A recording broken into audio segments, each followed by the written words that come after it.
В руки журналистов попал документ, датированный 30 ноября, в котором сообщается об исчезновении со склада американской компании Weatherford радиоактивного иридия-192, который используется для выявления дефектов нефти и газопроводов.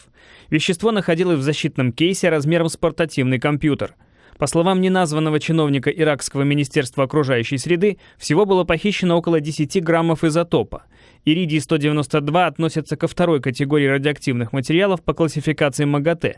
Это означает, что человеку, вступившему с ним в соприкосновение на несколько часов, грозят серьезные повреждения. Воздействие в течение нескольких дней может привести к летальному исходу. Иракский чиновник высказал опасение, что радиоактивный материал может попасть в руки террористов из Даеш и использоваться для изготовления грязной бомбы. Эта комбинация обычной взрывчатки и радиоактивного материала способна привести к загрязнению значительных территорий. Ситуацию также прокомментировали в Госдепартаменте США. Там пока не располагают данными о том, что украденный материал находится у террористов. Нам известно об исчезновении радиоактивных материалов в Ираке. Однако нет никаких свидетельств того, что они были приобретены Даеш или какой-либо другой террористической группировкой в регионе.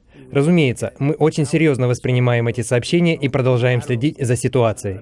Как сказал журналистам анонимный представитель правоохранительных органов Ирака, следствие не обнаружило на складе никаких следов взлома, что говорит о возможной причастности к похищению лиц, знакомых с условиями хранения материалов и системой охраны объекта. В компании же Weatherford настаивают, что не несут никакой ответственности за сохранность бункера, так как он находится в собственности турецкой фирмы SGS, с которой иракское правительство и подписало контракт на инспекцию нефтепроводов.